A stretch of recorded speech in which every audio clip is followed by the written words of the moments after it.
Vámonos, clase. Aún puedo acordarme de cuando empecé derecho, en qué estaba yo pensando, ay madre, ¿dónde me meto? ¿Qué cosas me dice el profe? No sé de lo que me habla, es un extraño lenguaje, no entiendo ni una palabra. Nunca me ha quedado claro con el derecho romano quién fue el que tiró la piedra, no sé si fue Ticio Gallo. Si tienes alguna duda sobre derecho penal, ¿por qué no se la preguntas al hombre medio ideal? Distinguidas autoridades de la provincia de Cotopaxi, público aquí presente, buenas tardes. La Asociación de Fiscalía de la Fiscalía Provincial de Cotopaxi, representada por todos los funcionarios, en esta ocasión ha visto la necesidad y el requerimiento respecto de un nuevo seminario que tiene que versar sobre la delincuencia organizada, género y sus nuevas tendencias aplicadas al Código Orgánico Integral Penal y Derechos Humanos. En la misma que tendremos la exposición de varios expertos dentro de la materia que con su vasto conocimiento nos harán dilucidar y sobre todo algunas incógnitas que tengamos poder exponerlas al final de este evento en cada uno de los horarios, a través de lo cual los señores expositores estarán dando a conocer cada una de las respuestas a cada una de las inquietudes. Primero tenemos Himno Nacional del Ecuador.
El conocimiento solo puede ser recibido de una manera a través de la experiencia.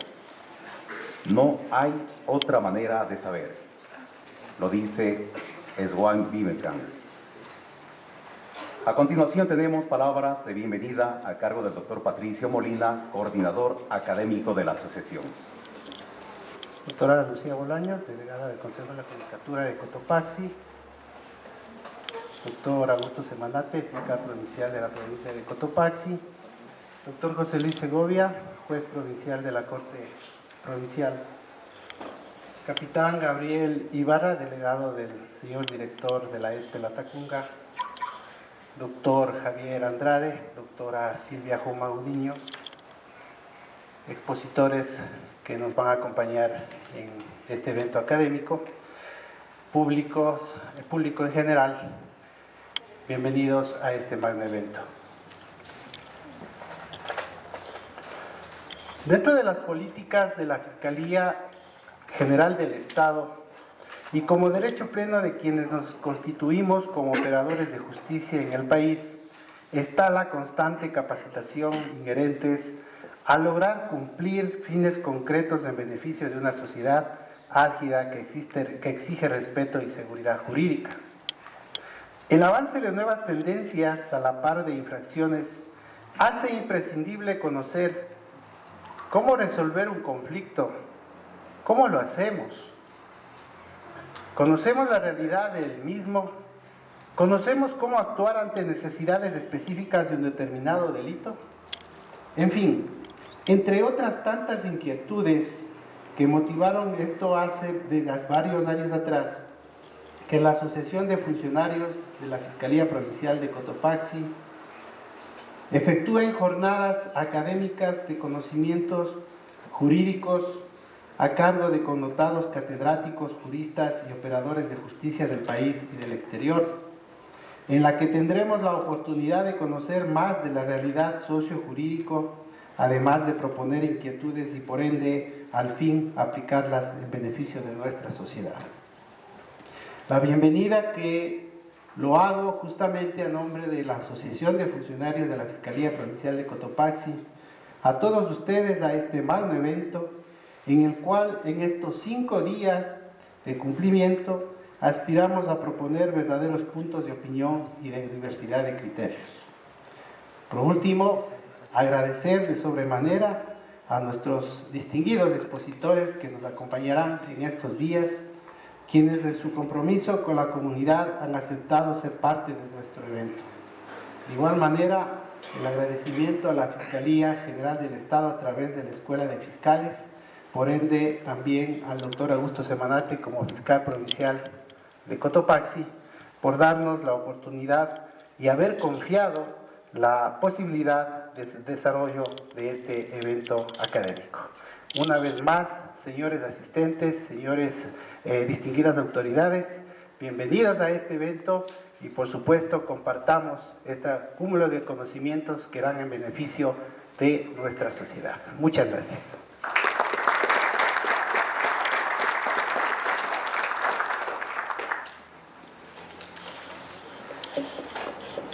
La verdadera ignorancia no es la ausencia de conocimientos, sino el hecho de rehusarse a adquirirlos. Lo dice Karl Popper. Tercero, inauguración del evento a cargo del doctor Augusto Semanate Caicedo, fiscal provincial de Cotopaxi.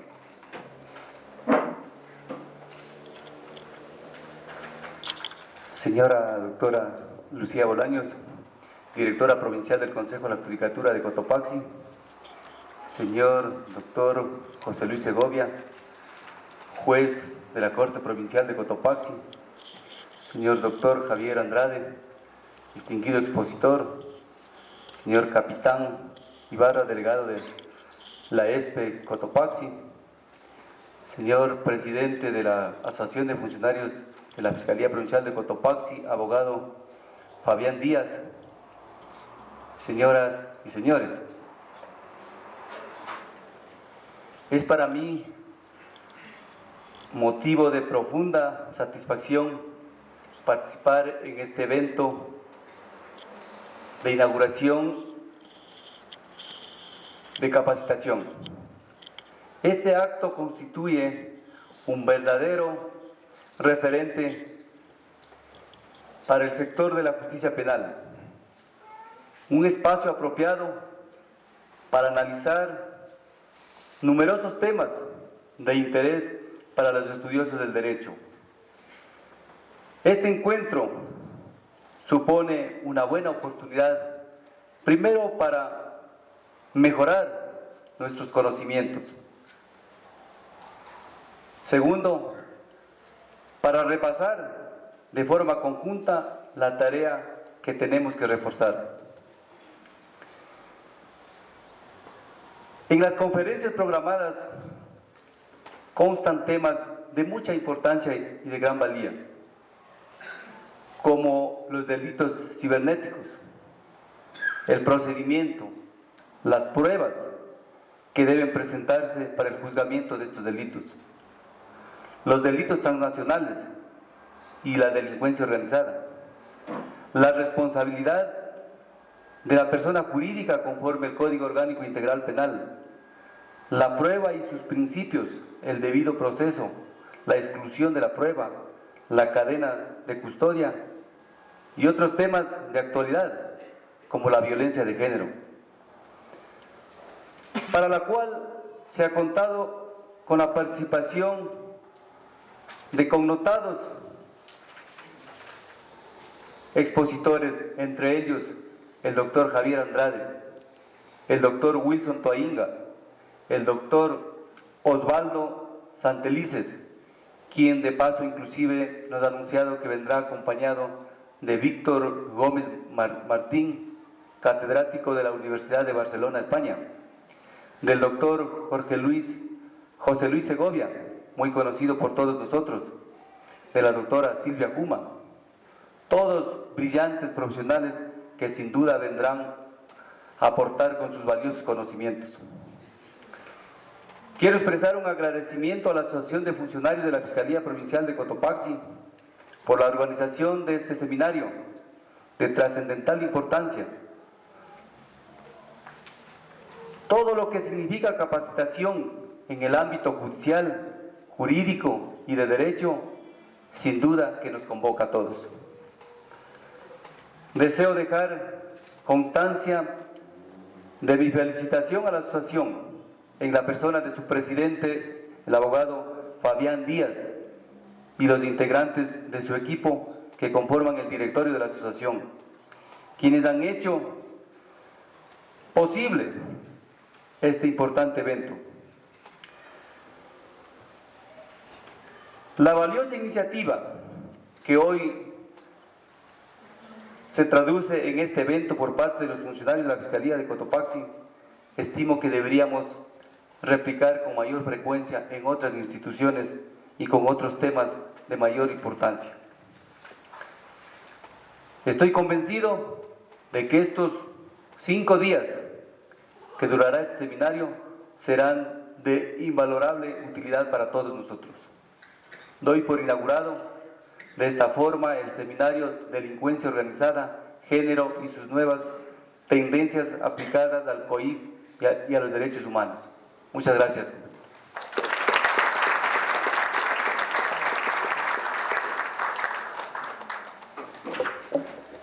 Lo que caracteriza al hombre de ciencia no es la posesión del conocimiento o de verdades irrefutables, sino la búsqueda desinteresada e incesante de la verdad. Lo dice Karl Popper. Hoja de vida del doctor Javier Andrade Castillo, estudios realizados y títulos obtenidos. Máster de Derecho Penal y Derecho Procesal Penal. Estudios realizados en Criminal Justice Study, Estados Unidos de América, y en el Instituto de Ciencias Criminales, Departamento de Derecho Penal Extranjero e Internacional, Alemania.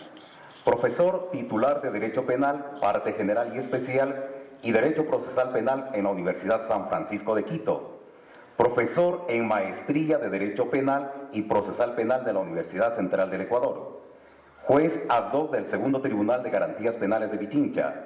Instructor, consultor mayor nacional de litigación oral penal de la Barra de Colegios de Abogados de Estados Unidos de América, Justicia Penal, Ecuador. Miembro del Observatorio DOXA de Argumentación Jurídica para el Mundo Latino. Publicación del libro y varios artículos de investigación, tanto en el derecho penal como procesal penal. Libre ejercicio profesional en el área penal. Damas y caballeros, en este momento tenemos al inicio de este seminario organizado por parte de la Asociación de Funcionarios y Empleados de la Fiscalía Provincial de Cotopaxi, la participación del señor expositor doctor Javier Andrade Castillo. Un fuerte aplauso para recibirlo.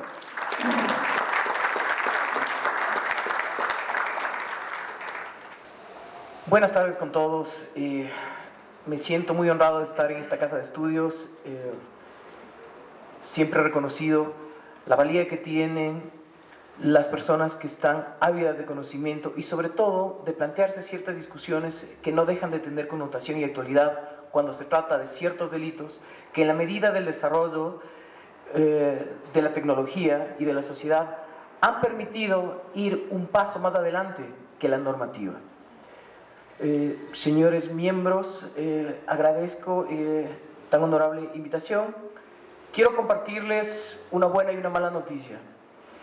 La buena noticia es que en la medida de lo posible vamos a revisar todo lo que es criminología, crimen informático, delincuencia informática, si quieren llamarle, y de manera dogmática. La buena noticia es que intentaré alcanzar cada uno y cada detalle de los presupuestos normativos que tienen tanto los tipos penales, es decir, los delitos, las conductas criminales, como los presupuestos ya confrontados dentro de lo que es nuestra normativa, el Código Orgánico Integral Penal. Decía que es una buena noticia y también una mala noticia porque en la medida posible aspiraría, con la bondad de la audiencia, revisar algunos temas de la problemática de prueba, en la medida de que el tiempo nos permita hacer eso. En todo caso, quiero iniciar básicamente con el primer planteamiento, y es que, por favor, gracias.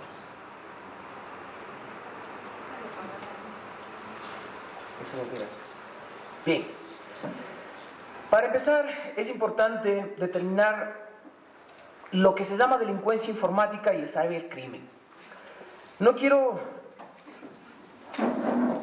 en realidad hacer una interpretación ni pretoriana y tampoco realizar ciertas pretensiones que no son originales, no me pertenecen, pero sí podríamos iniciar acercando una previa definición para ver en qué mundo estamos. Y es que para entender lo que es un comportamiento, un cibercrimen, deberíamos de entender que cualquier comportamiento ilícito o ilegal no autorizado y relacionado con el procesamiento o transmisión de datos es un cibercrimen. Digo esto porque hay dos temas muy puntuales que revisar. Lo primero es que no todo comportamiento involucra cierta ilicitud y no todo comportamiento involucra cierta ilegalidad. Para ser más o menos preciso, hay ciertos comportamientos que pueden ser ilícitos. Eso quiere decir que no hay una norma que prohíba, una norma objetiva de determinación, una norma objetiva de mandato, una norma objetiva estrictamente de vulneración que proteja bienes jurídicos, o puede ser ilegal. Ilegal quiere decir que efectivamente existe un comportamiento tipificado en la ley, normativizado, y de esta forma es que ciertos comportamientos que se adecúen perfectamente en los elementos objetivos de tipicidad es lo que vamos a entender como ilegalidad. Ahora bien, frente a esto, es importante, solo como dato curioso, ¿de dónde surge más o menos lo que entendemos es el ADN de un cibercrimen?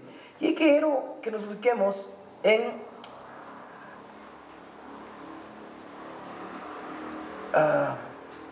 aquí, en el origen. A partir de los 60, década de los 60, sin poder determinar con total especificación, perdón la redundancia, aparece lo que se conoce como la primera recolección y almacenamiento de datos a nivel mundial realizadas de un computador. Esta es la primera evidencia en donde existe el aparecimiento de la informática de carácter personal. Se ingresa datos de seres humanos en un computador. Es importante también aclarar que ya en 1984, con la novela del Gran Hermano de George Orwell, resulta curioso que ya se daba la noticia de que puede existir una persona que lo controle y lo vigile todo en una sociedad. Cada comportamiento humano iba a ser vigilado, supervisado, visto por alguien a que se le denominaba el Gran Hermano. Incluso esto tuvo motivos para realizar ciertos programas o realities. Ahora bien, es importante tomar en cuenta que en el año 2001, en Europa, en Bruselas, el 23 de noviembre, se realiza el primer convenio de ciberdelincuencia o ciberdelincuencia, en el cual ya se delimitan ciertos parámetros que, bajo el cuestionamiento de varias legislaciones en el mundo, empezaba a dilucidarse qué podría ser una conducta criminal. En 1984, en los Estados Unidos, ya se da una ley que empieza a regularizar ciertos comportamientos criminales vinculados con informática. En Gran Bretaña en 1990, 1985 Alemania, en el 93 Italia, Chile en el 93, y particularmente quiero enfocarme en el Código Penal español, que en 1995 ya establece una clasificación tripartita de lo que es ciberdelincuencia económica, ciberdelincuencia intrusiva y ciberespionaje, en donde dividen al ciberterrorismo o incluyen ahí. Ahora bien, aunque no lo parezca, sí es importante realizar dos distinciones básicas. La primera distinción es que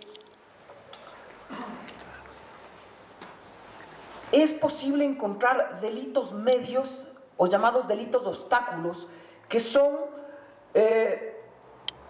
utilizados o son manejados a través de un computador como un medio para cometer crímenes, es decir, delitos comunes.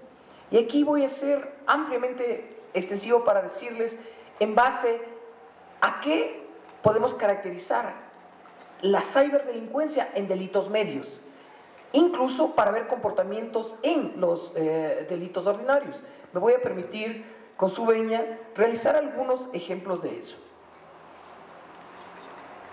Solo déjenme recordarles que la primera distinción es que uso una computadora para cometer delitos. Los primeros identificados son delitos contra el patrimonio. Uso una computadora para hacer fraudes, hurtos, bypass de servicios, tarjetas de crédito, ¿no es cierto?, cajeros, venta de datos, ataque a la propiedad intelectual. Si ustedes revisan, aquí van a encontrar ejemplos varios en los cuales mucha gente intentando hacer una transferencia, resulta que abre una página web del banco que no le pertenece y hace una transferencia a una cuenta distinta y sufre un perjuicio patrimonial. Las famosas clonaciones o manejo, vulneración de claves, de passwords, en donde el banco te dice todo el tiempo: no envíes a nadie, no te dejes ver si estás en un espacio público, para que no se produzcan ciertos delitos de carácter cibernauta, pero que afectan directamente el patrimonio. Un ejemplo de esto es los famosos fraudes.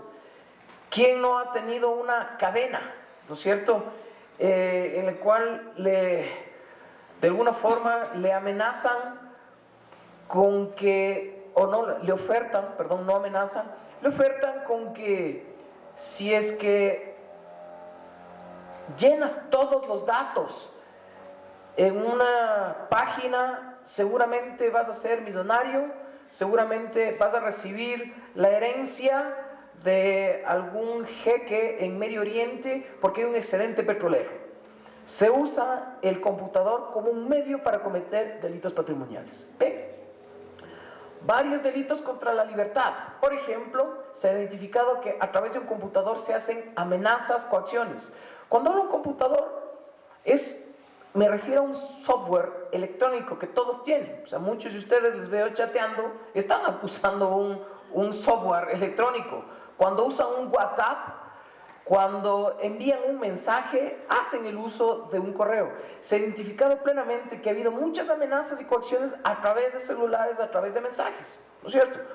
¿Cuál es el delito? Es un delito, no sé, de extorsión, de amenazas, delitos contra la libertad, en el cual el medio que se ha usado es un celular. Bien. Delitos contra la libertad, libertad e indemnidad sexual. Estoy por ahí por el artículo 173, 174 del Código Orgánico Integral Penal. Estos delitos, que pueden ser de agresión sexual, acoso sexual, pornografía infantil, están más o menos en el artículo 103, 174. Aquí quiero conversarles algo. Ha habido varias denuncias, muchísimas denuncias, en las cuales, no sé si para bien o para mal, curiosamente, lo que se ha hecho es que, qué sé yo, una persona ha puesto una foto de perfil en Facebook, ¿ya? Y de una u otra forma, mucha gente ha empezado a etiquetar la fotografía agrediéndole sexualmente a esta persona, o para bien o para mal. Se usa un computador para violentar la libertad e indemnidad sexual de una persona. Otro caso, los casos de acoso sexual.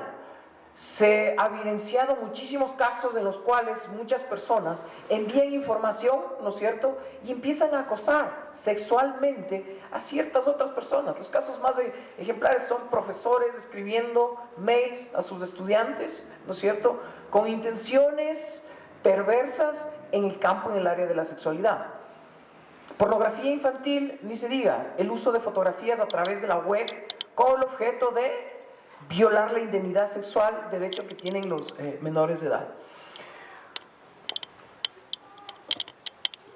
Se evidenció un caso curioso, no sé si por aquí en Cotopaxi habrá pasado, pero en Quito fue un caso bien curioso en el cual un novio se había tomado fotos y videos en travesuras y juegos sexuales con su novia.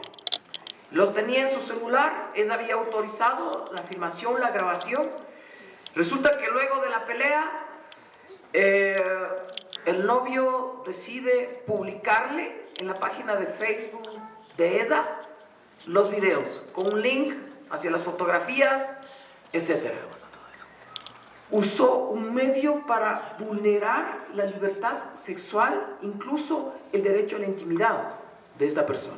Esto nos permite anclarnos a otros delitos. Por ejemplo, miren, se ha usado delitos contra la intimidad sexual o medios informáticos para violar la intimidad personal cuando se realizan grabaciones autorizadas. Bueno, esto lo sabemos, ¿no es cierto? Se necesita una autorización judicial para obtener una grabación. Pero la pregunta es, ¿qué pasa si la grabación sí fue autorizada, pero su distribución o su publicación no es autorizada porque pertenecen a la esfera de la intimidad, qué sé yo, de una pareja? Otro ejemplo de eso es si se utiliza o se modifican datos personales reservados, ¿ya?, que pueden devenir incluso de un meme. La fotografía de una persona pasó en una figura especialmente política de aquí del país, en donde sacaron su fotografía, extrajeron y modificaron, ¿no es cierto?, hicieron una modificación de sus datos personales, ¿ya? En esto podemos ver el artículo 229 del Código Orgánico Integral Penal, nos habla sobre la famosa revelación ilegal de base de datos. También tenemos el artículo 190, 194, etc. Bien, seguimos, perdonen la insistencia, en la primera distinción de cómo se usa una computadora como medio para cometer delitos tradicionales ordinarios. Por ejemplo, esto sí está de moda, las calumnias online, ¿no es cierto?, las injurias online. Alguien pone un Twitter e inmediatamente después tiene una cantidad de gente a favor, en contra, y entre los tuiteros existe una cantidad de insultos, se acusan de delitos, existen palabras de descrédito, etc. Incluso ustedes verán que son públicos varios eventos que se han llevado a la justicia por el uso, ¿no es cierto?, de videos puestos en el espacio cibernauta que de una u otra forma calumnian, ataca la honra o el honor de las personas. Esto es, estamos más o menos por el artículo 182 y En el caso de la injuria contravencional, artículo 396, número 1. Vamos más adelante. Delitos contra la integridad moral o psicológica. ¿Ya? Aquí viene, ya les mencioné, puede ser tal vez el ciberacoso, pero los que más se han identificado son todas las conductas que han llevado a discriminación. Es decir, páginas web que se usan para discriminar a ciertos grupos de protección o a ciertos grupos de minoría. Se usan también para crear el famoso cyberbullying. Ustedes notarán que el lenguaje técnico involucra generalmente en el cyberbullying hacer un tipo de acoso en detrimento de una persona por algún tipo de capacidad especial o discapacidad, si ustedes quieren, física, mental, incluso de la propia familia. Aquí también tiene que ver los famosos memes. Delitos contra la integridad. ¿Por qué? Porque hasta hace poco una persona llevó un caso a la justicia criminal en los Estados Unidos. Esta persona a quien llevó fue a su novio porque expuso ciertas fotografías de ella, hecho memes, y ella recibió una cantidad de bullying.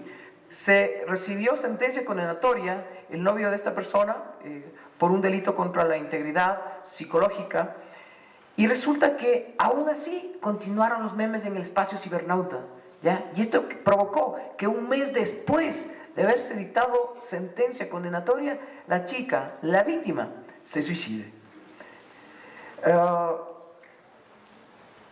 Tratos degradantes a través del uso de una computadora.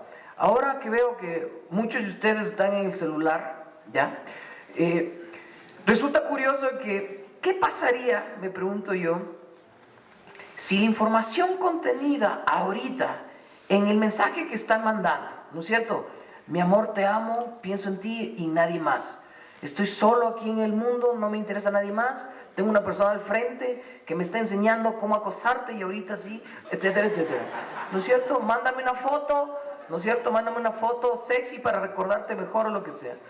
¿Qué pasaría si efectivamente alguien toma una copia de toda la información que tú estás enviando, la estás recibiendo, y resulta que la publica? Miren ustedes. Bien. Tenemos otros casos de falsedades, esto sí, infinitas falsedades documentales, materiales. Pueden identificar el manejo de ciertos documentos impresos, falsedades ideológicas, ideales, por centenares de miles, ¿no es cierto?, en computadoras. Usurpación de identidades, es decir, la clonación de datos de una persona por centenares, es decir, por el artículo 211, 212 del Código Orgánico Integral hablamos de usurpación de identidad, y los de la fe pública por ahí por el 337, ¿no es cierto? Bien. Vamos a los delitos contra la fe pública. Integridad perdón, aquí me salté uno, ¿no? Y finalmente puedo decir, de los que hemos tenido identificados, delitos contra el orden público como el terrorismo y el espionaje. Bien, tal vez aquí encuentren la primera respuesta al nombre del seminario, porque alguien dirá, ¿qué tienen que ver los delitos informáticos con, qué sé yo, los delitos organizacionales, ¿cierto?, que nos convoca acá? Aquí viene la primera, y señalo la primera situación, y es terrorismo y espionaje. Más adelante, es más, en pocos minutos les voy a contar un caso para que vean. Entonces, solo para dejar ejemplificado, matizado, el hecho de que, como ustedes pueden ver, se pueden cometer delitos tradicionales, comunes y ordinarios con el uso de la informática, con el uso de un computador. Cometo crímenes, ¿no es cierto? Estafo, acoso sexualmente, pornografía, ¿no es cierto?, etcétera, etcétera. ¿Ya? Calumnio a través de esto, uso como medio. Hasta ahí, yo creo que incluso hablando de temas probatorios, casi no es problema. No es problema. Veamos si avanzamos a discutir el hecho de que ¿qué pasa si es que hago yo tal vez una fotografía, ¿no es cierto?, una captura de pantalla de un WhatsApp y lo envío, ¿no es cierto?, como evidencia de que, mira, hay una persona que me está buscando, mira, ¿eso sirve de prueba o no? Vamos a ver un momento. Entonces, decía que vamos a hacer dos distinciones. La primera, medios, como acabamos de ver, el delito informático como medio para cometer crímenes ordinarios. Y lo segundo, la distinción de tipos penales auténticos, esto es, tipos penales especiales en los cuales el computador o el espacio cibernauta son los objetos del ataque. Miren ustedes, aquí sí vamos a entrar directamente a lo que son los tipos penales y la dogmática penal de los delitos informáticos. Bien, entonces, perdonen ser otra vez insistente. El computador es el objeto, no es el medio, sino es el computador o el espacio cibernauta a través del software, es a donde se dirige el ataque. Y les voy a dar ejemplos de eso. Por ejemplo, el hacking. Hacking, primero tiene una acción nuclear que es de resultado de peligro. El hacking se define como una intromisión, un intrusismo, un acceso ilegítimo a una página. Aquí quiero contarles dos casos. El primer caso se dio en Argentina. Miren ustedes, en la Corte Suprema de Justicia de la Nación. Nada más que en la Corte Suprema de Justicia de la Nación. Se llama Goldstein el caso. ¿De qué se trata el caso? Resulta que en la página que es abierta a todo el público, en la primera página estaba información, ¿no es cierto?, de acceso, consulta de causas, más o menos como tenemos nosotros, con una particularidad, que estaba la foto del presidente de la Corte Nacional de esta nación y era presidente nacional, me presento ante ustedes, una parte introductoria o lo que sea. Lo que es usual en muchas páginas web, ¿no es cierto?, sobre todo del servicio público. Resulta que alguien hackeó la cuenta y en lugar de la foto del presidente de la Corte Suprema de este país, lo que hizo fue poner una foto de un periodista que había sido asesinado. Ya. Esto se llevó a juicio y venía la primera pregunta. La primera pregunta que saltó de este caso es: ¿a quién se vulneró? ¿Qué se vulneró? Pueden tomarse 5 segundos para pensar, ¿a quién se vulneró con esto?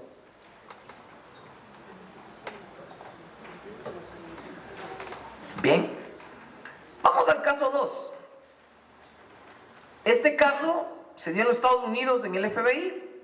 Resulta que el FBI, también la oficina de investigación más tecnológica de los Estados Unidos, sufrió un ataque de un hacker. ¿Qué hizo este hacker? Puso en la página principal también de la página web del FBI una mosca cibernauta. Alguien que quería entrar a la página del FBI la podía entrar, pero apareció una mosca y gente veía la mosca, se paseaba por la pantalla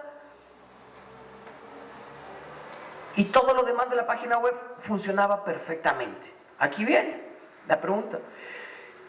La misma pregunta, ¿a quién afectó esa mosca? Después descubrieron que había sido tal vez un trabajador en informática, algo así, que él había puesto esta mosca con el objeto de molestar y decir, me despiden o lo que sea, miren, pongo una mosca.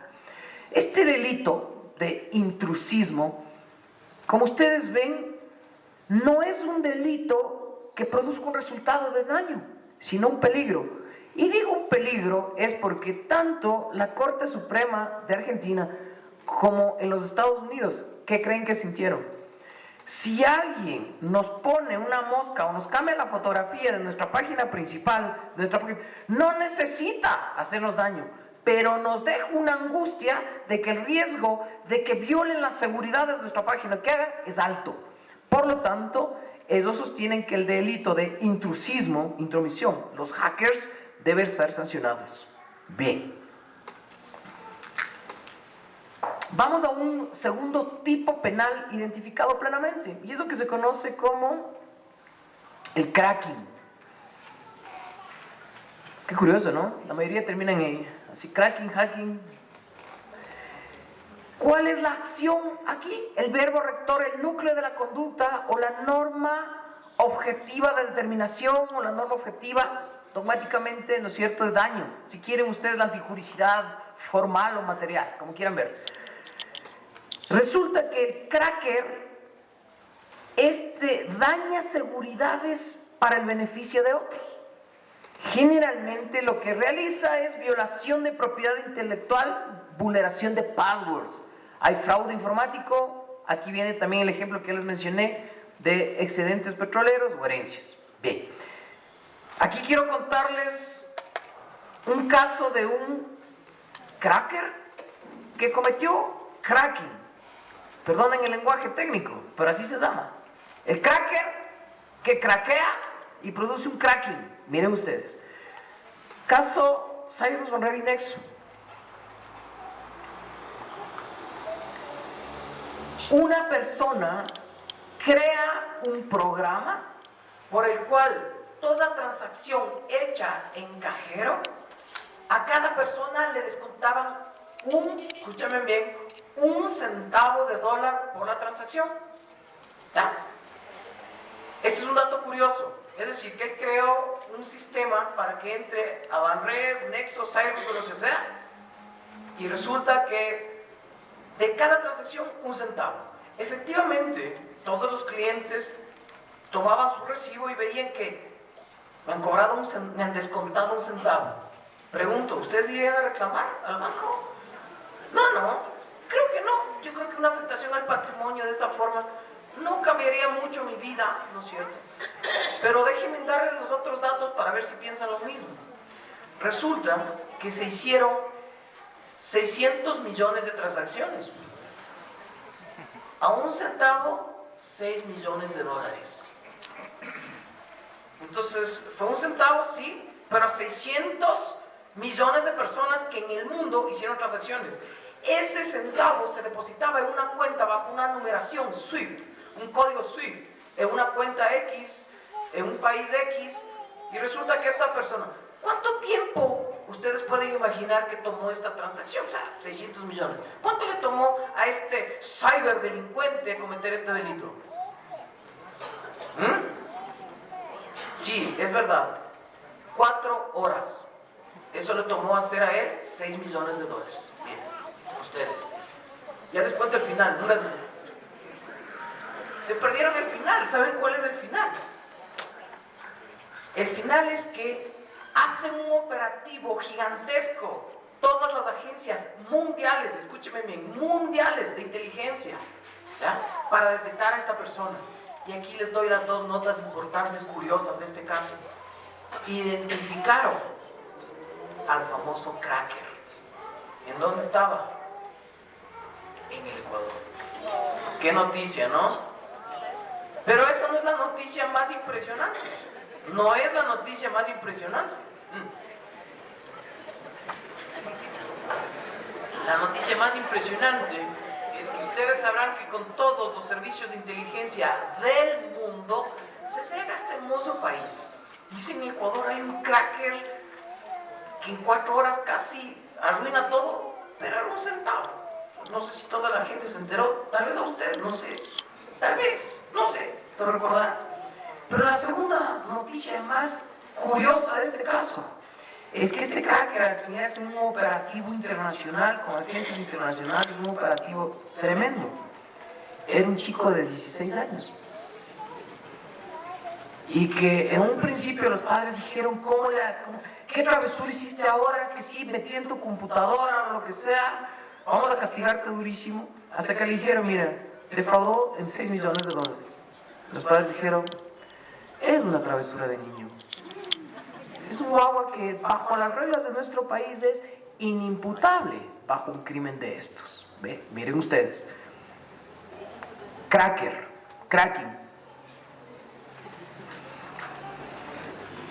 Vamos a un tercer tipo de delincuencia informática. ¿Ya? ¿Se están preguntando quién es el chico? Los cyberpunks, los cyberpunkers. Aquí viene una curiosidad, que este delito ¿no es cierto?, de los cyberpunkers. Este también es un delito cuya acción es de daño, tampoco es de peligro, ya es daño. ¿Qué hacen estos señores? Destruyen propiedad de software, destruyen datos, destruyen información, ponen bombas lógicas, virus informáticos. Aquí les contaba que también un ciudadano fue encontrado en los Estados Unidos. Era un jefe de informática de una empresa bastante grande, bastante gigante, y este señor lo que hizo fue, dijo, miren, voy a poner una bomba lógica que cuando eliminen el nombre del listado del personal de la empresa, o sea, es decir, borre mi nombre por cualquier situación, se active una bomba lógica. ¿Qué hace esta bomba lógica? Destruye toda la información de la empresa.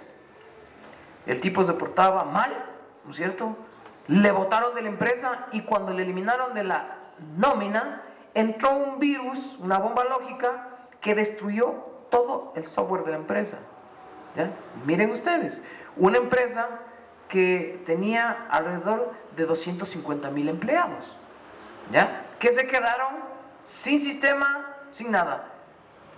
¿Él realizó algo o se valió de alguien para provocar esto? Bien, otro caso de estos, de los cyberpunkers, son los casos de espionaje, que normalmente entran, dejan un worm, un gusano, ¿no es cierto?, dejan...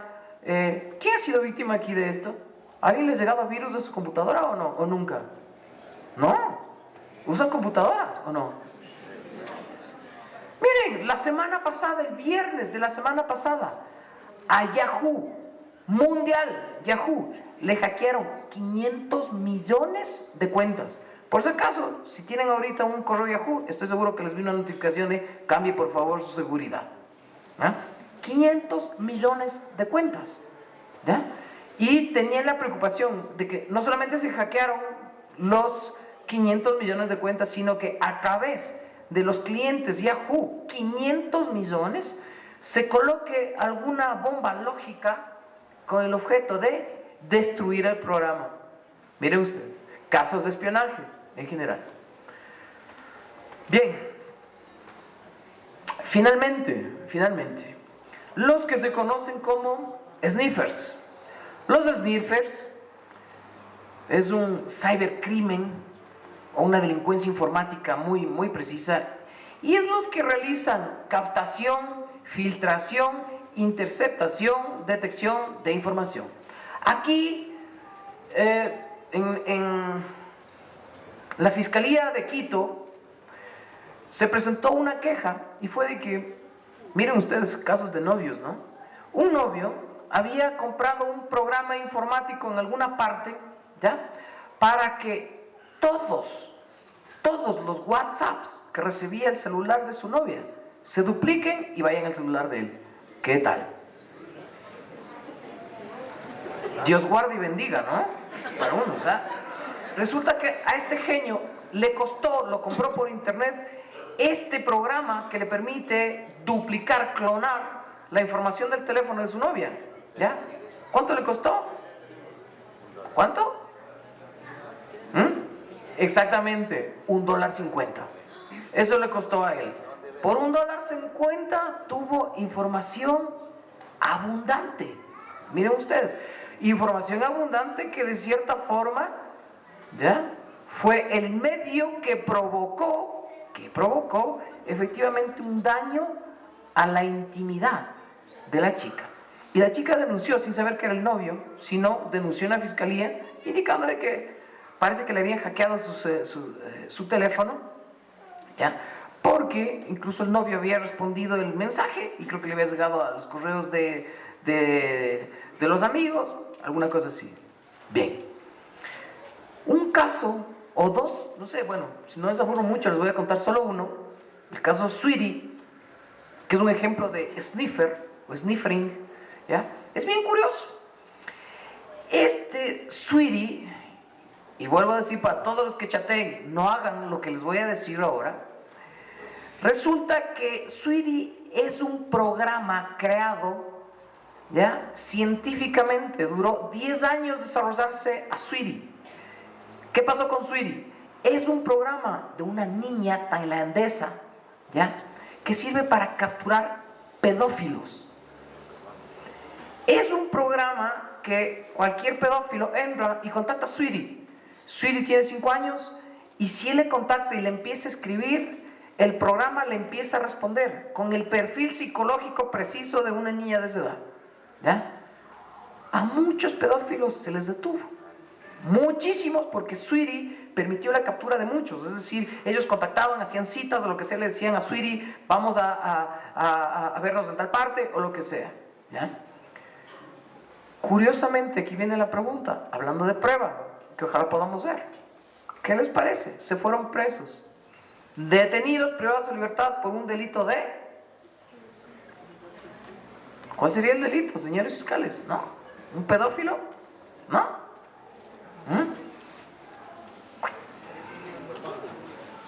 Un delito informático, sí.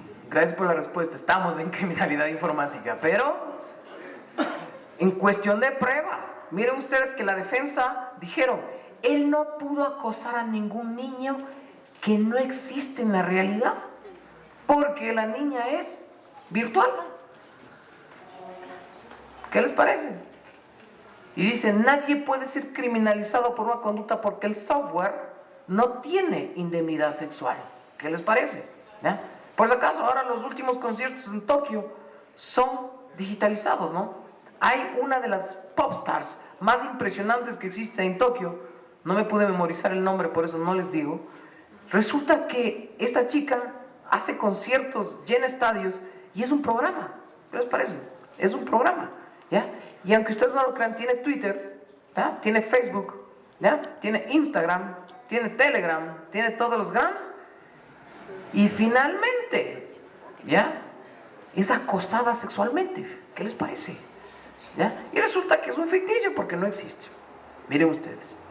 No les cuento sobre Patriot Act, vamos a la dogmática pura de lo que son los tipos penales informáticos.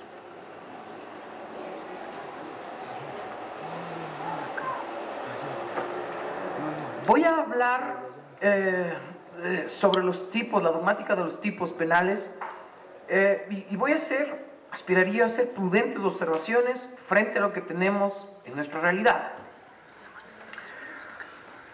Bien, bajo las coordenadas que hemos visto, resulta que la tipicidad, ¿no es cierto?, esta famosa descripción de la conducta que tienen los elementos del tipo penal, hay dos, o veríamos en hacking, cracking, ¿no es cierto?, sniffering, ¿ya?, y cyberpunk, tienen elementos del tipo objetivo plenamente determinados. Ahora bien, vamos al tipo objetivo, sujeto activo.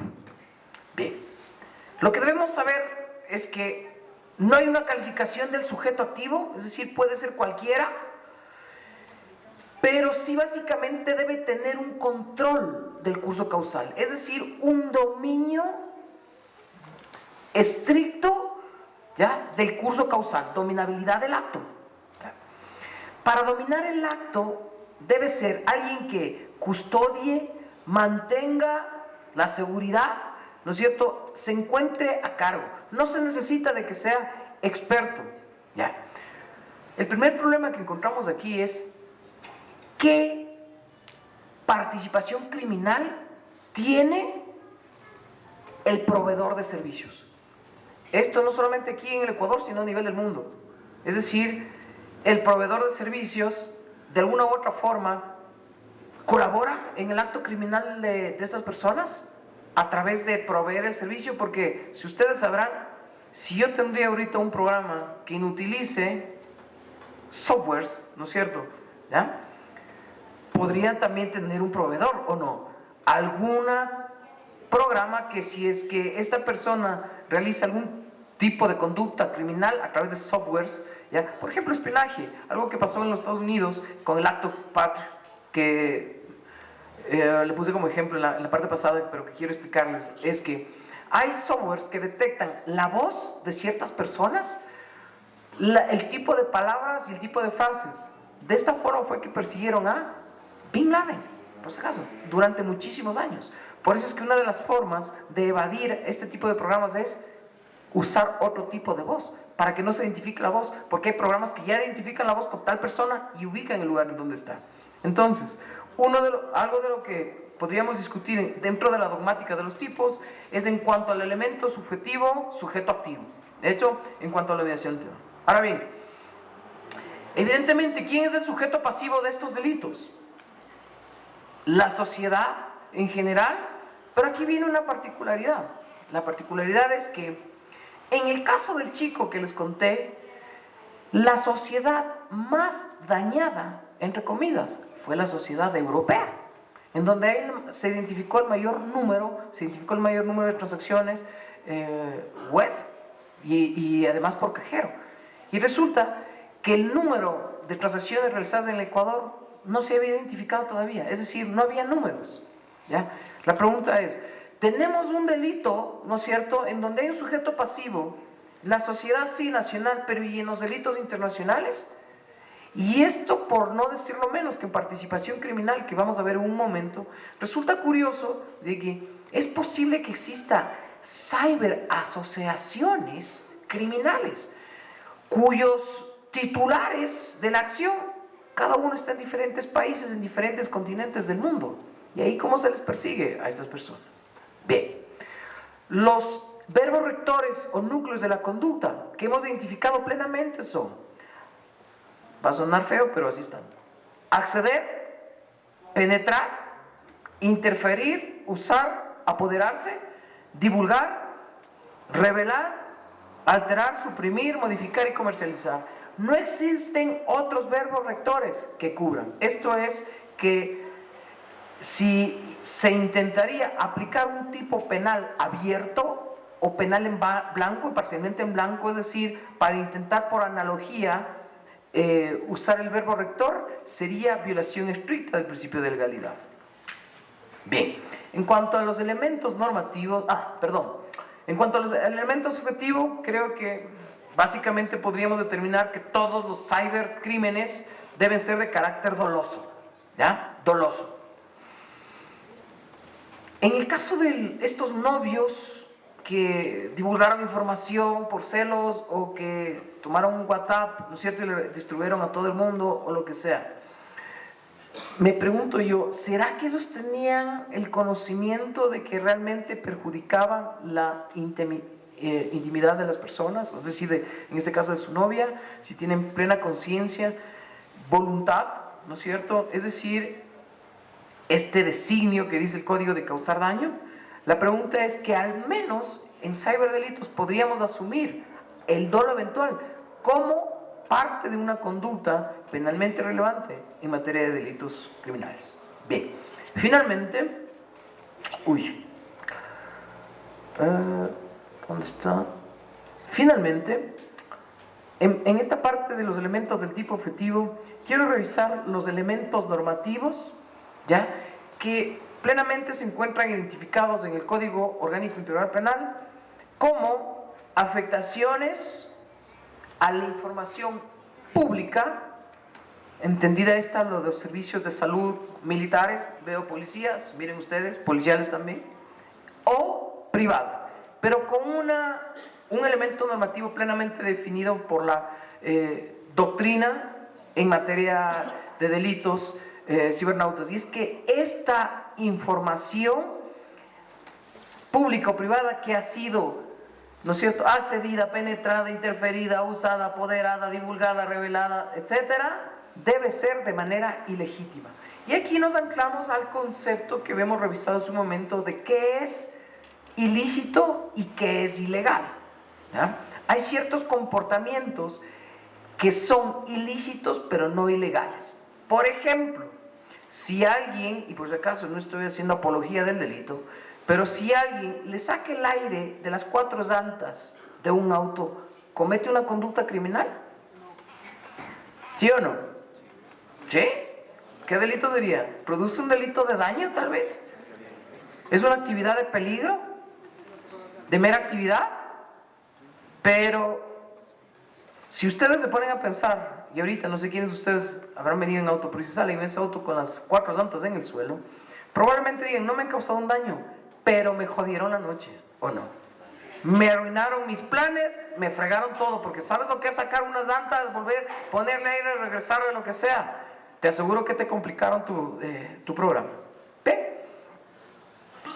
Vamos a revisar temas especializados en cuanto a la dogmática. Solo para ser breve, no sé cuánto tiempo me queda, pero ya acabo. Ya mismo acabar les cuento otra cosa importante también. Bien, vamos a los temas especializados de dogmática.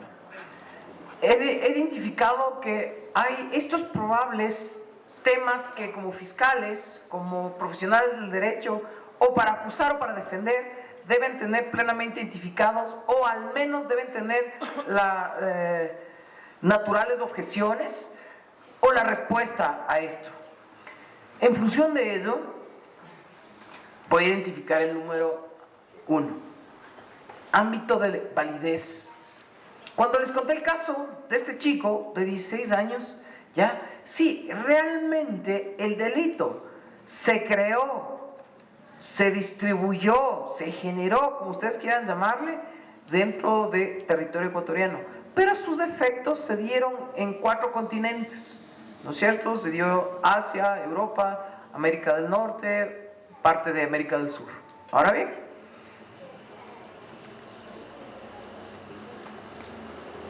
¿cómo aplicar este delito?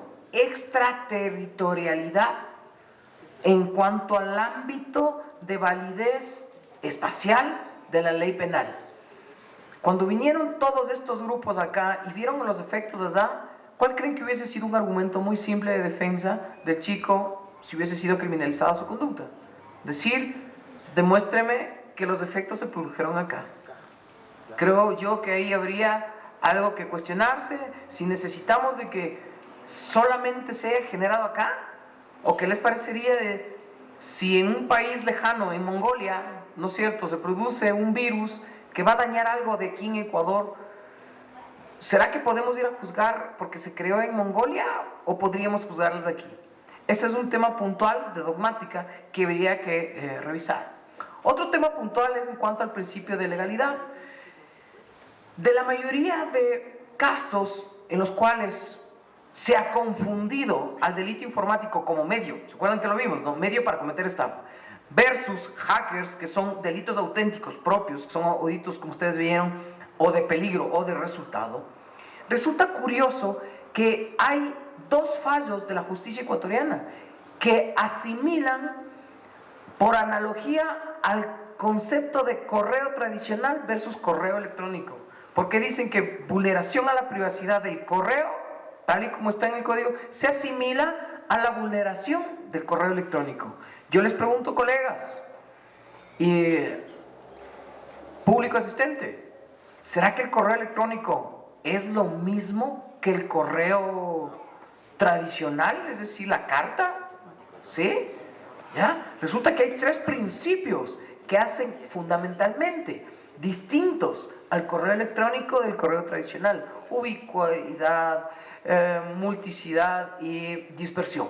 Esos 3 principios hacen que sea imposible el aplicar por analogía. Otra cosa, miren, otro ejemplo de eso es, ¿será lo mismo intervenir, es decir, a través de un bypass, una llamada por teléfono normal, hacer lo mismo por una llamada por WhatsApp, por Skype?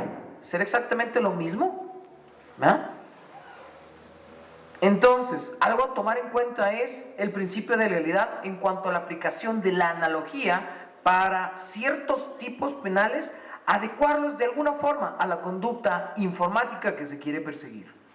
Bien, otra observación muy puntual es sobre la investigación para los delitos.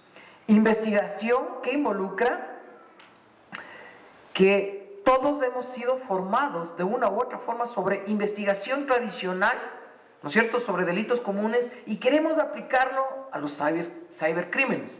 Un ejemplo de eso es que normalmente para todo delito, hablaba con mi doctor hace un momento, se hace reconocimiento del lugar, ¿no es cierto? Yo creo que para todos los delitos, veo muchos policías acá, seguramente muchos de ustedes habrán sido designados por la Fiscalía para hacer reconocimiento del lugar de los hechos. Ahora bien, en un cibercrimen, en donde se hace un hacking o un cracking, ¿se hará un reconocimiento del lugar de los hechos?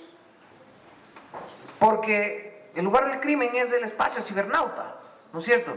Y a menos que existan cibernautas, que veo muchos aquí, no sé si tengan la especialidad como para hacer una experticia en el espacio cibernauta, ¿no es cierto? Bien. Delitos dolosos o culposos, hemos determinado que en general los delitos cibernéticos son delitos de acción de resultado de daño y delitos de acción peligrosa, es decir, actividad de peligro. Sabrán ustedes si es peligro concreto, peligro abstracto, es decir, mera actividad, pero peligro. Lo que sí no podemos identificar es a delitos o cibercrímenes realizados por vulneración del deber objetivo de cuidado. Bien. Iter criminis, es decir, el camino del crimen, no sé hasta qué punto podría ser cuando les decía, esta mosquita que ponen en la pantalla de una Corte Suprema de Justicia, esta mosquita, ¿será que estoy castigando la tentativa de un delito que va a producir un resultado? Porque el estrés que sintió la Corte al ver la mosquita en su el FBI en su pantalla, ¿cuál creen que fue? Dijo, esto, miren ustedes, déjenme ver si es que el mensaje les debo. El FBI dijo, esto es la obra de un hacker, pero nos preocupa que pueda hacer cracking. Y si termina en cyberpunk, y si nos termina de hacer sniffer, castiguemos al hacker. Miren ustedes, es decir, yo voy a castigarle al que me puso la mosca, ¿no es cierto?, en la página web, aun cuando no haya puesto nada, porque para mí esto es la tentativa de que nos van a poner una bomba lógica y van a eliminar, ¿no es cierto?, la página, o van a producir daños en la información, etcétera, etcétera. Bien, y finalmente, un tema de participación criminal. Este es un curso de delitos organizacionales, no voy a profundizar sobre eso porque seguramente les hablarán sobre delitos de organización, pero básicamente, autores y cómplices, ¿ya? Creeríamos que la figura de autor coadyuvante, funcional o paralelo es plenamente aplicable, ¿no es cierto?, a estas figuras. Lo que sí discutiría realmente es cuál sería la atribución del cómplice. Porque si pensamos, sin dramatizar sobre la imputabilidad e inimputabilidad del chico de 16 años, ¿ya?, ¿alguien le dio la herramienta para que él realice lo que realizó o no? Sus padres. Y resulta que quien provee, de acuerdo al código, ¿cierto?, quien provee auxilio de alguna forma accesoria al acto, tiene participación criminal. ¿Quiénes serían los partícipes en un delito de hacker, de cracker, sniffers, cyberpunks, etcétera? Bien.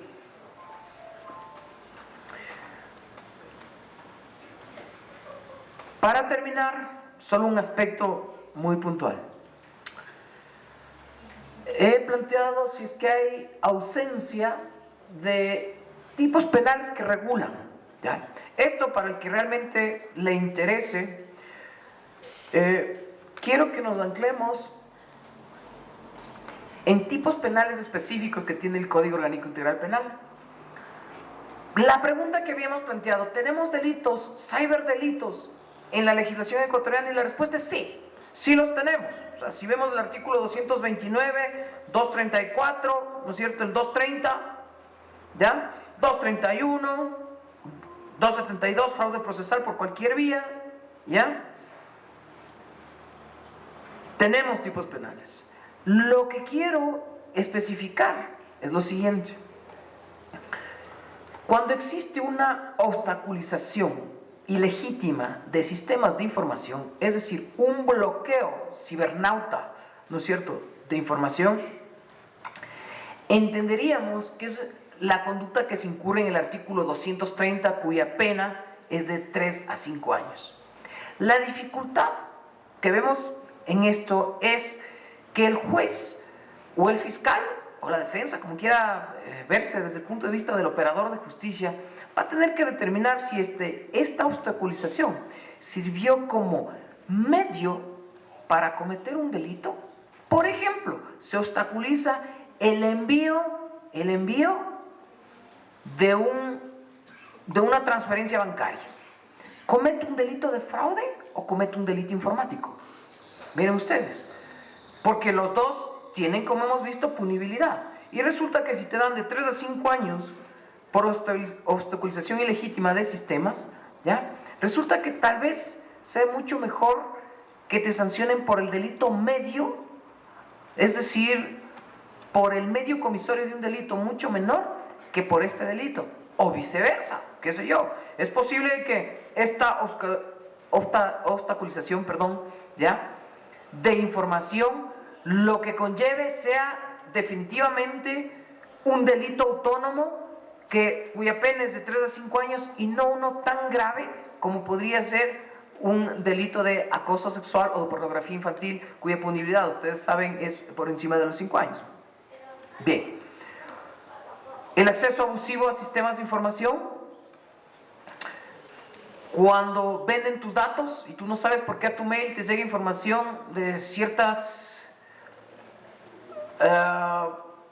publicidades que no te interesan o que sí te interesan y tú dices, me leyeron el pensamiento, justo me llega lo que estaba yo tanto buscando, ¿no es cierto?, de alguna forma. Violación de datos, interrupción de datos, que es distinto, ¿ya?, cuando se interrumpe la información cuando no debe llegar. Esto es una de las más grandes preocupaciones ahora en los delitos que podrían derivarse en las votaciones futuras que tenemos ya muy cercanas por el próximo año. ¿Qué pasa si se bloquea información? ¿Ya? ¿Se produce algún daño? No, porque simplemente bloquean 1 o 2 horas la información que se revise al público. Una transferencia no consentida de dinero, está en el artículo 231, pero resulta que no aparece la transferencia no consentida de información, ¿ya? Cuando te llaman a ofrecer una tarjeta de crédito y tú dices, pero ¿quién le dio mis datos? No, no, es que usted es un cliente espectacular, entonces le voy a dar una tarjeta. Entonces, pero ¿y dónde sacó toda la información? No, nosotros sabemos, si usted quiere le vamos a dar, no le cuesta nada, le damos una tarjeta. Pero ¿quién le dio mi información? Yo no he pedido esto, no he solicitado, y resulta que te llega. La clonación de información, cuando metes una tarjeta de crédito de alguna forma y aparece, ¿no es cierto?, que has hecho consumos en Tailandia, ¿no es cierto? Alteración electrónica de prueba. Y lo que les había dicho, ¿qué pasa si la transferencia de información le realizas desde tu propio celular?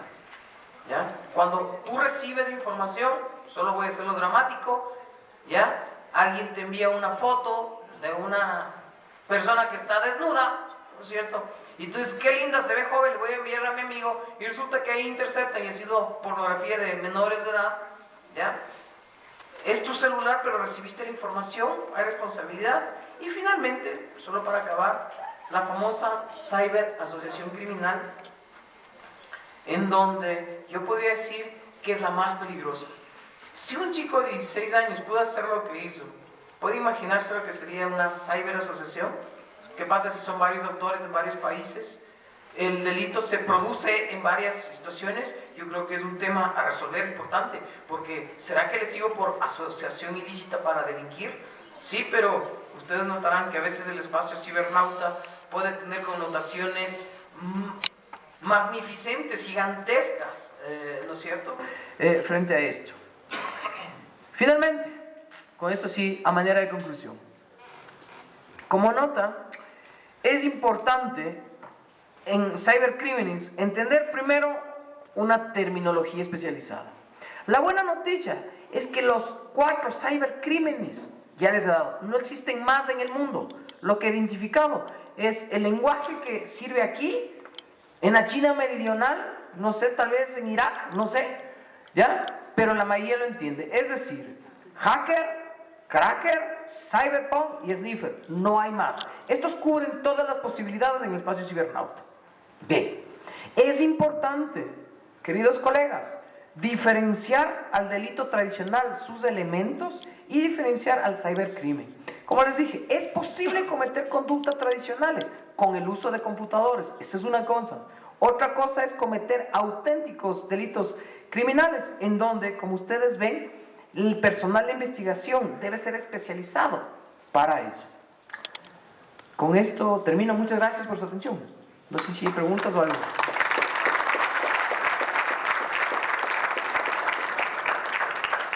Personas que tengan inquietudes pueden acercarse acá al escenario para realizar las respectivas preguntas a fin de que el doctor Javier Andrade realice las respectivas respuestas a cada una de las inquietudes.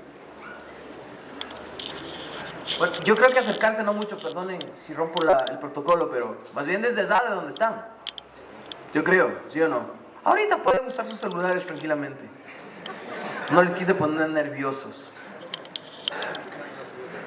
Preguntas, queridos, espero que haya sido claro. No sé si tienen dudas sobre algo. Como les dije, lastimosamente no alcanzamos a ver prueba que hubiese sido idóneo, pero... Sí.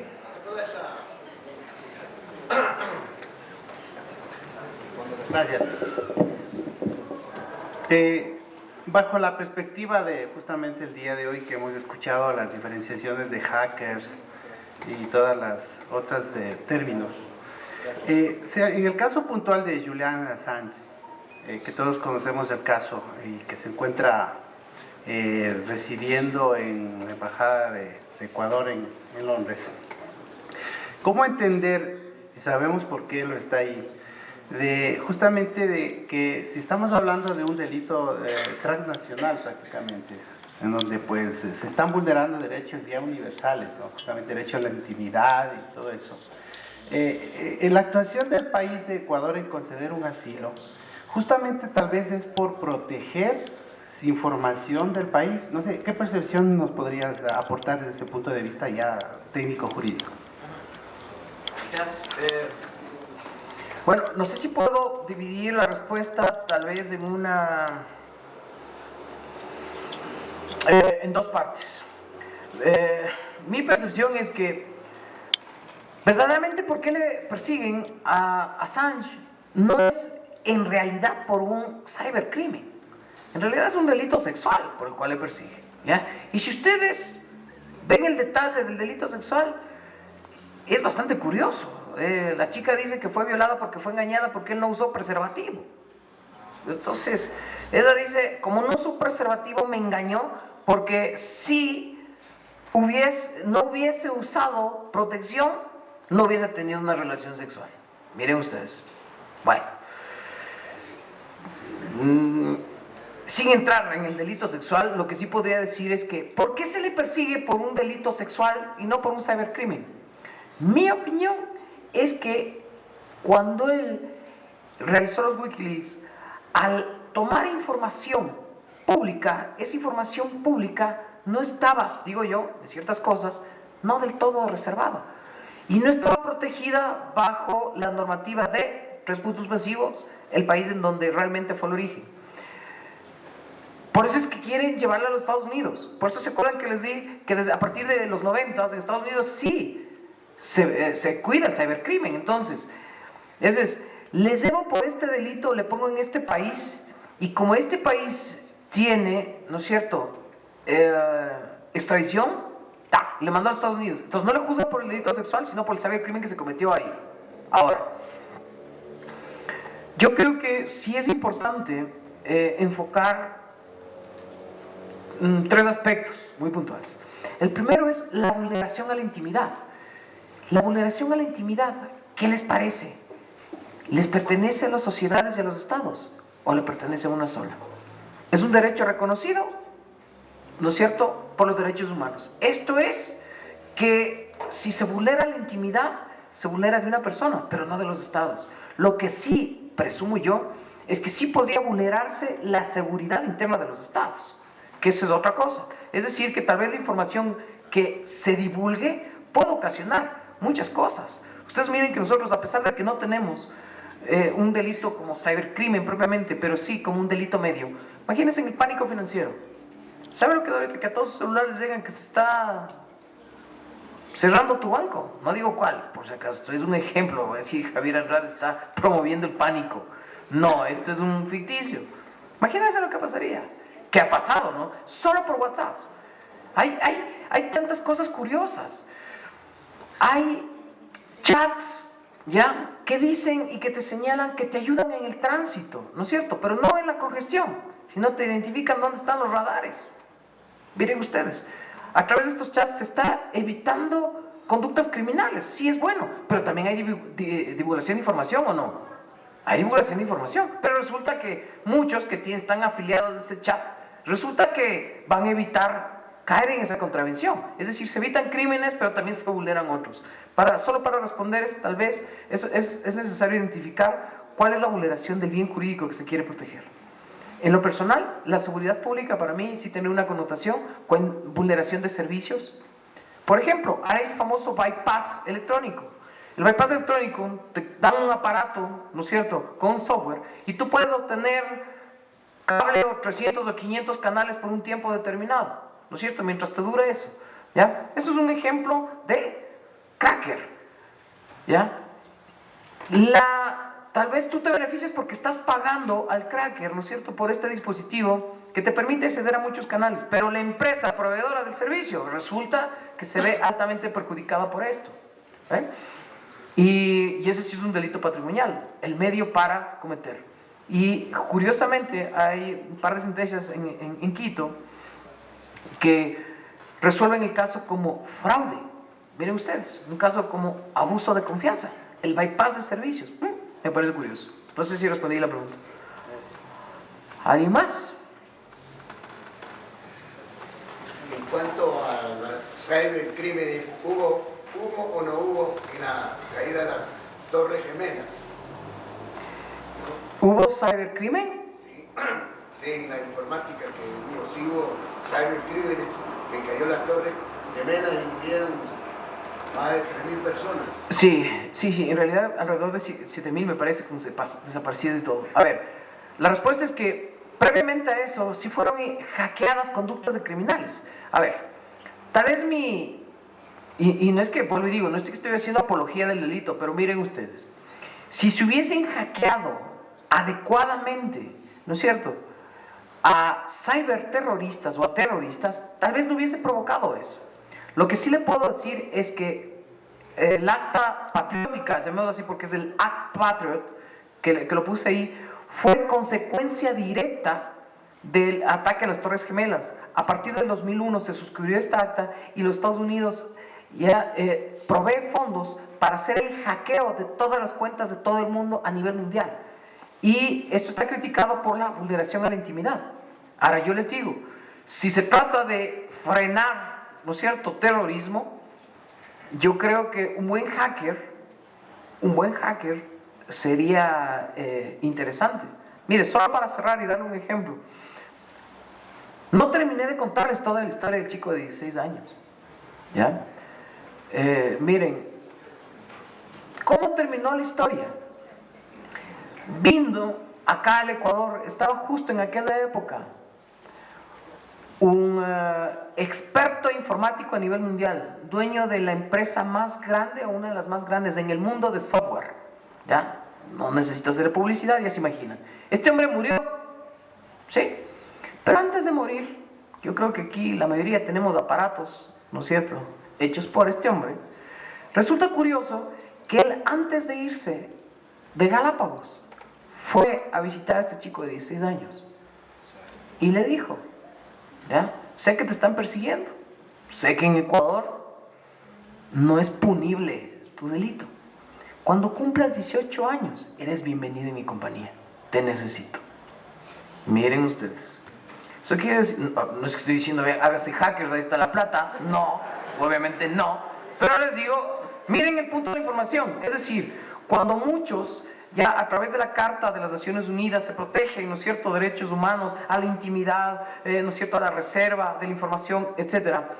Resulta que hay otros protocolos que más bien generan la vulneración de esto por proteger bienes supralegales.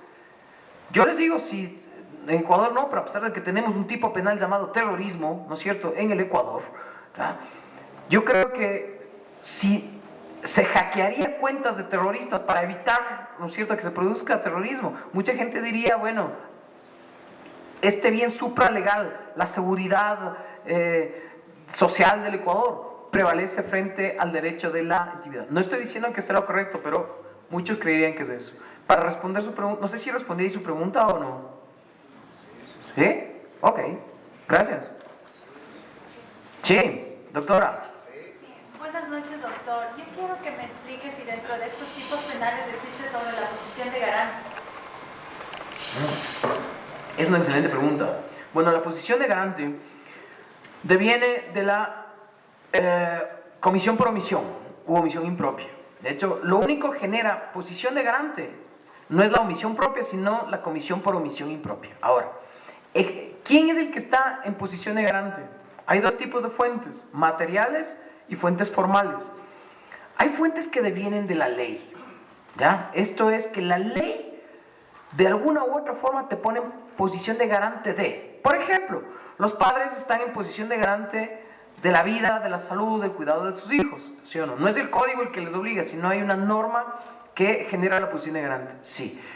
La pregunta entonces sería si es que alguien puede omitir, ¿no es cierto?, y en omisión está en posición de garante de bienes.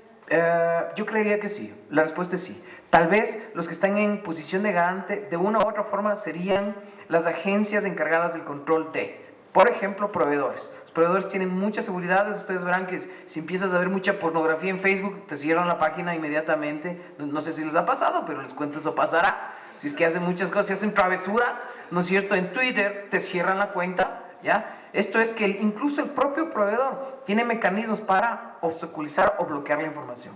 ¿Sí? Entonces, en términos generales, sí, es una buena pregunta. Yo creería que sí. ¿Alguien más?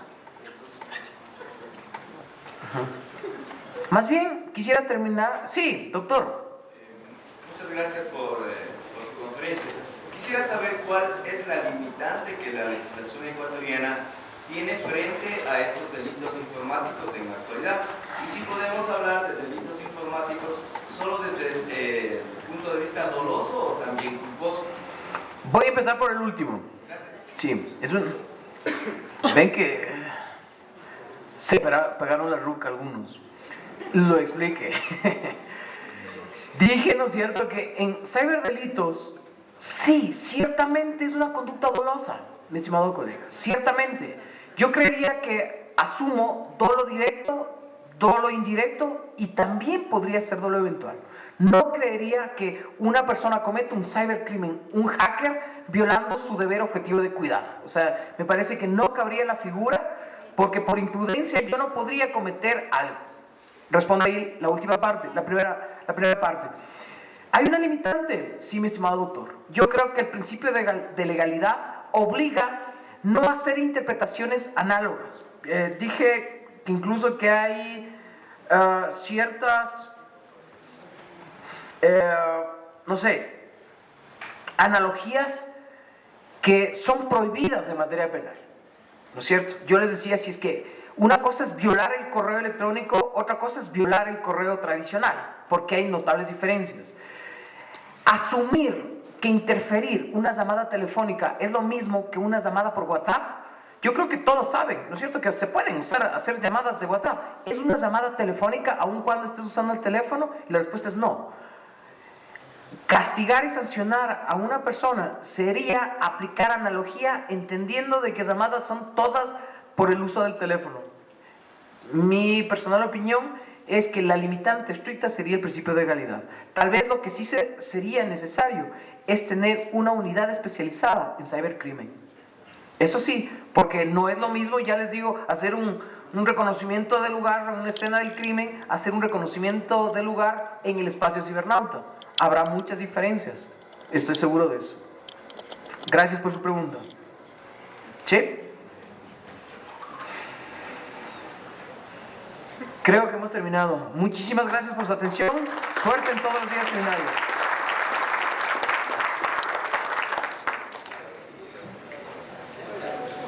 A nombre de la Asociación de Funcionarios y Empleados de la Fiscalía Provincial de Cotopaxi, queremos agradecer de manera muy especial al doctor Javier Andrade por su ilustrada exposición en este inicio del seminario que ha organizado los funcionarios de la Fiscalía de Cotopaxi.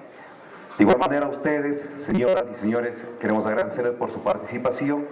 Para el día de mañana, cordialmente invitados para continuar con este seminario. Muy buenas noches. La Constitución nos dice algo del bienestar, el Estado de Derecho, democrático y social. Algún profesor me dijo que se puede reformar, pero a día de hoy nadie lo ha podido lograr. La justicia es muy elegante, camisa, corbata y traje. Parece que lo que dice se vuelve más importante. Vista lo que me vista, ponga lo que me ponga, detrás de toda esa ropa está la misma persona.